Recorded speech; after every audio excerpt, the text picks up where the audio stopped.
Period নিয়ে বাসর ঘরে বসে আছি। খুব অস্বস্তি লাগছে আমার। কি করব কিছুই বুঝতে পারছি না। অচেনা একটা ছেলেকে কথাটা বলি কিভাবে? সে কি না ভাববে, অথবা আমার ইচ্ছার কতটুকুই বা মূল্যায়ন করবে যদি এমন অবস্থায় পুরুষত্ব ফলাতে চাই। উফ, কিছুই ভাবতে পারছি না আমি। যত সময় গড়িয়ে যাচ্ছে ততই আমার টেনশনের মাত্রা বাড়ছে। কি এক অপ্রত্যাশিত ঝামেলায় না পড়লাম। বিয়েটা আমার পারিবারিকভাবেই হয়েছে। মধ্যবিত্ত এক ছোট পরিবারের সদস্য ছিলাম আমি। বাবা মায়ের একমাত্র মেয়ে। ছোটবেলা থেকেই খুব পরিপাটি পরিবেশে বড় হয়েছি। এত আদরের মাঝেও কেন জানি না অনার্স প্রথম বর্ষে আসতেই বাবা মার কাছে ভারী হয়ে গেলাম। বসতে হলো বিয়ের পিঁড়িতে। ছোটবেলা থেকেই একটু শান্ত স্বভাবের মেয়ে আমি। ঝামেলা তেমন একটা পছন্দ নয় আমার। আর এই বয়স পর্যন্ত প্রেমের অভিজ্ঞতা একেবারেই নেই বললে একটু ভুল হবে।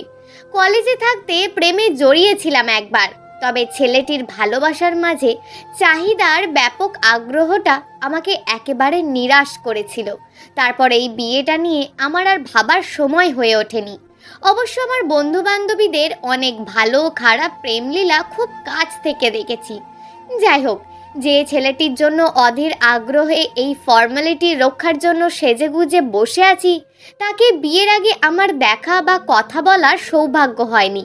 শুধু একবার মনের বিপরীতে ফটোটা দেখেছিলাম। তবুও মায়ের জোড়াজুড়িতে খুব রাগ হয়েছে মা বাবার ওপর। কেননা এখনই বিয়েটা কোনোভাবেই মেনে নিতে পারছিলাম না আমি। এক প্রকার জোর করেই মুখেই বাধ্য হয়েছি বিয়েটা করতে। এখনো পর্যন্ত ছেলের বাড়ির পরিচিত বলতে ছেলের মাকে বিয়ের আগে অনেকবার দেখতে হয়েছে, সেই সুবাদেই একটু পরিচিত। আর আমার বরটার নামটা শুধু জানি। খুব সুন্দর না হলেও আমার পছন্দ সহই ওর নামটা, মিস্টার আবির। আর আমি হলাম মীরা। এই মিস্টার আবির এক পিস কথা নেই বার্তা নেই সেজেগুজে বিয়ে করতে চলে এলো আমাকে। খুব রাগ ওর ওপর। কিন্তু এই অবস্থায় আমার কোনো বুদ্ধিই কাজ করছে না। যাই হোক, একটু শান্তভাবে বসে থাকি, দেখি বীর পুরুষ মিস্টার আবিরের কখন ঘরে আসার সময় হয়। হঠাৎ দরজায় খট করে শব্দ হলো।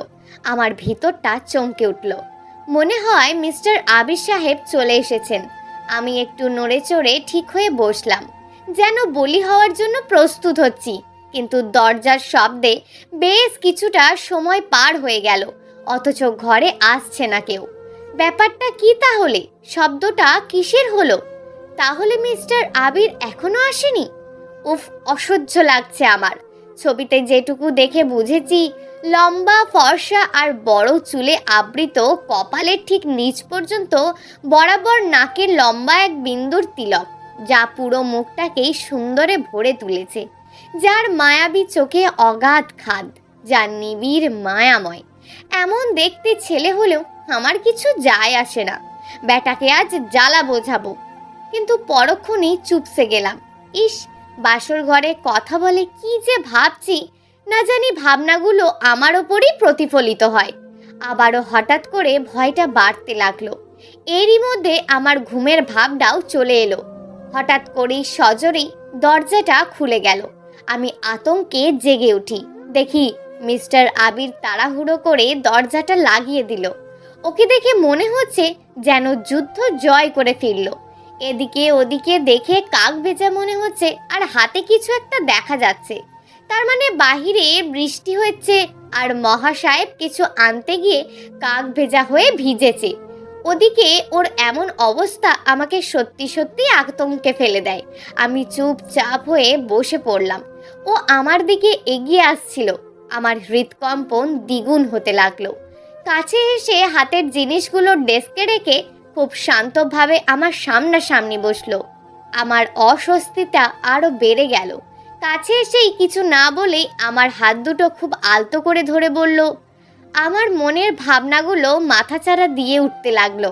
আমি কিছু না ভেবেই খুব আস্তে করে হাতটা ছাড়িয়ে নেওয়ার চেষ্টা করলাম, আর তাতেই সে আরো শক্ত করে হাতটা চেপে ধরলো। এইবার আমার খুব বিরক্ত লাগছিল, আর হাতটা ছাড়িয়ে নিতে ইচ্ছে করছিল, কিন্তু কিছুই করতে পারছিলাম না আমি। হঠাৎই আমার চিন্তায় ছেদ ঘটিয়ে মিস্টার আবির বলে ওঠে, আমি জানি তোমার খারাপ লাগছে, কিন্তু কি করব বলো তো? সেই ছোটবেলা থেকেই এই রাতটি নিয়ে কত চিন্তা করে আসছি, আর আজ কোনো কথাই খুঁজে পাচ্ছি না। খুব শান্ত আর মায়াবী চাহনি নিয়ে কথাগুলো বলল সে। কেন জানি না এবার আমার মনটা কেমন হালকা হয়ে গেল। কিছুক্ষণ চুপ থেকে আবার সে বলতে লাগলো, একটা কথা বলবো, রাখবে? আমি মাথা নাড়ালাম। তোমাকে সারা জীবন খুশি রাখার আপ্রাণ চেষ্টা করব। তুমি আমার পাশে থাকবে তো? আমি একটু অবাক হলাম তার কথায়। কি বলবো ভেবে পাচ্ছি না, তবুও মাথা নাড়ালাম, থাকবো। এরপর কেন জানি না আবির আমার হাতটা ছেড়ে দিয়ে উঠে দাঁড়ালো আর কিছু উপহার আমার হাতে তুলে দিল। আমি স্বাভাবিকভাবেই সেগুলো রেখে দিলাম। সত্যি কথা বলতে এখনো পর্যন্ত ওনাকে চিনতে পারছি না। কেমন ছেলেও, হয়তো আমার ভাবনাটাই ঠিক নয় তো। আর এতক্ষণে আমি একটা কথাও ওর সাথে বলিনি, চুপচাপ ওর গিফটের দিকে তাকিয়ে আছি। হঠাৎই আবির আমার সামনে একটা ন্যাপকিনের প্যাক দিয়ে বলল, যাও ফ্রেশ হয়ে আসো। আমি থ হয়ে গেলাম। বিস্ময়ে আমার চোখ দুটো ছানা বড়া হয়ে গেল। আমি ওর দিকে অবাক চাহনিতে তাকিয়ে আছি। আবারও সে প্যাকেটটা খুলে একটু নেড়ে আমার দিকে এগিয়ে দিল। আমার প্রশ্নগুলো অস্বাভাবিকভাবে বাড়তে লাগলো। নানান প্রশ্ন ঘুরপাক খাচ্ছে। আমি সত্যি বিস্ময়ে অবাক হয়ে ভাবছি যে মিস্টার আবির কিভাবে জানলো আমার পিরিয়ড সম্পর্কে, আর তাকে কেনই বা এতটা শান্ত দেখাচ্ছে। তাহলে কি আমার ভাবা চিরায়তন ভাবনাগুলো আসলেই মিথ্যা? তাহলে কি আমি ভুল ভাবছিলাম? তাহলে কি ও ৮-১০টা ছেলের মতন না, নাকি শুধুমাত্র ক্ষণিকের ভালো মানুষই দেখানো? কিছুই ভাবতে পারছিলাম না। অনেক প্রশ্ন এখন আমাকে দাপিয়ে বেড়াচ্ছে। যাই হোক, একটু লজ্জা লাগলেও নতুন একজনের কাছ থেকে প্যাকটা আমি নিলাম। প্যাকটা হাতে নিয়েই যেই মাথা তুলেছি, দেখি উনি আমার দিকে হাঁ হয়ে তাকিয়ে আছেন। ভীষণ লজ্জা পেলাম আমি। আমি বাথরুমের দিকে যাওয়ার জন্য একটু নড়ে উঠলাম। তখনই সে সজাগ হয়ে আমার রাস্তা ছেড়ে দিল, যেন এতক্ষণ ঘোরের ভিতর ছিল। তারপর আর কিছু না ভেবে আমি বাথরুমে চলে গেলাম। প্রায় ২০ মিনিট পর ফ্রেশ হয়ে রুমে যাওয়ার জন্য দরজা খুললাম। সাথে সাথেই কেউ একজন আমার চোখ দুটো ধরে আমাকে আড়াল করে নিল। ভয়ে আমি চিৎকার দিয়ে উঠলাম। অমনি আর এক হাত আমার মুখটা চেপে ধরে বলে উঠল, এই আমি, প্লিজ চুপ করো। ছেলেটা করছে কি? ও কি আমাকে মেরে ফেলবে নাকি? ওর কথায় আমি চুপ হয়ে গেলাম। তারপর ও আমাকে এগিয়ে যাওয়ার জন্য বলল। আমি এগিয়ে যাচ্ছিলাম। এবার মিস্টার আবির সাহেব আমাকে নিয়ে থেমে গেলেন। তারপর আস্তে করে চোখটা ছেড়ে দিয়ে বললেন, এবার চোখটি খোলো। আমি চোখ দুটো খুললাম। চোখ দুটো খুলেই আমি নিস্তব্ধ হয়ে গেলাম। কিভাবে সম্ভব? আমি বিস্ময়ে অস্থির হয়ে গেলাম। তাহলে এইটাই আবির আমাকে এত বড় সারপ্রাইজ করবে বলে এরকম করছিল? না, তার সম্পর্কে আমার ধারণাটা ঠিক নয়। এক অদৃশ্য ভালো লাগা কাজ করতে থাকে আমার আবিরের ওপর। আমি তার দিকে ফিরে তাকালাম। আপনি এত সব জানেন কিভাবে? আর এত তাড়াতাড়ি কিভাবে করলেন এত কিছু? কথাটি বলতেই আনন্দে আমার চোখে পানি চলে এলো। আবির কিছু উত্তর না দিয়েই আমাকে আলতো করে ধরে বলল, চলো কেকটা কাটা যাক। আসলে আজ আমার জন্মদিন। এত ঝামেলার মাঝে দিনটির কথা আমার খেয়ালই ছিল না। আবির ২০ মিনিটের ভিতরে এক অমায়িক ভালোবাসা দিয়ে ঘরটি সাজিয়েছে। মনে হচ্ছিল জন্মদিনে এর চেয়ে বড় গিফট আর কাউকে কোনোদিন দিতেই পারে না। নিমেষেই আমার মনটি আনন্দময় হয়ে উঠল। তারপর শুধুমাত্র আমি আর আবির মিলেই কেকটা কাটলাম। ও হালকাভাবে আমাকে মুখে উইশ করলো। তারপর কেকটা আমাকে খাইয়ে দিতে লাগলো। আমার চোখ দুটো হঠাৎই ছলছল করে আসছিল। আমি কোনো মতেই নিজেকে সামলে ওকে কেকটা খাইয়ে দিলাম। দেখলাম ওর চোখে মুখে এক প্রাপ্তির নেশা। হঠাৎই আবির আমাকে জড়িয়ে ধরলো। আমি কিছুই বললাম না। জানি না কেন কিছু বলতে পারলাম না।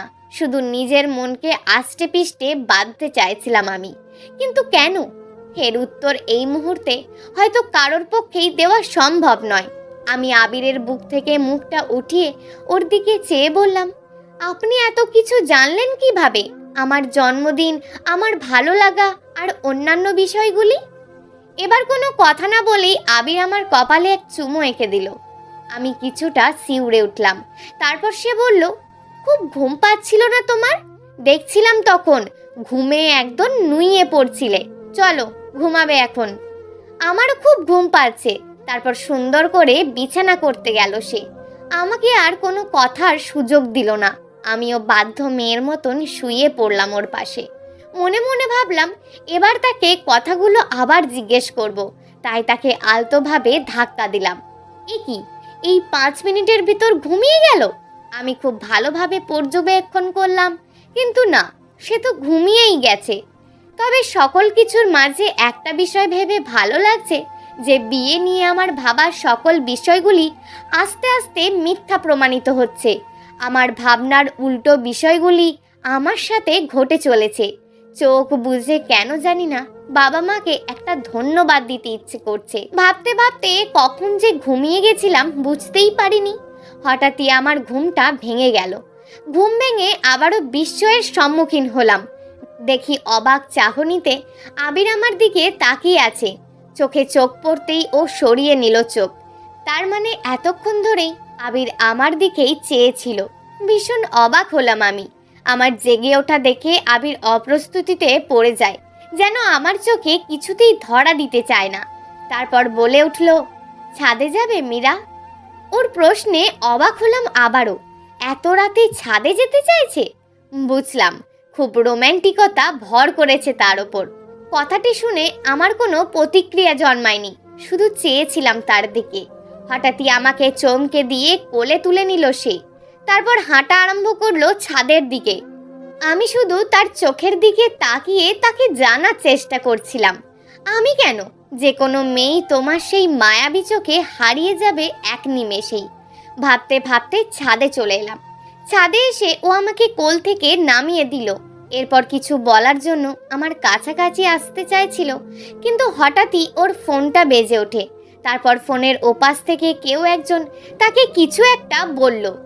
নিমেষেই তার হাসি খুশির চেহারার মাঝে এক অস্ফুট মলিন আভা ফুটে উঠল, যা কিছুতেই আমার কাছে আড়াল করতে পারল না সে। তাকে একটু চিন্তিত দেখাচ্ছিল। তাই হঠাৎই আমি বলে উঠলাম, কিছু হয়েছে কি? সব ঠিক আছে তো? আমার কথায় এক অমায়িক হাসি দিয়ে বলল, আরে না, কি ভাবছো তুমি? কিছুই হয়নি, সব ঠিক আছে। না মানে এত রাতে ফোন, তাই বলছিলাম আর কি।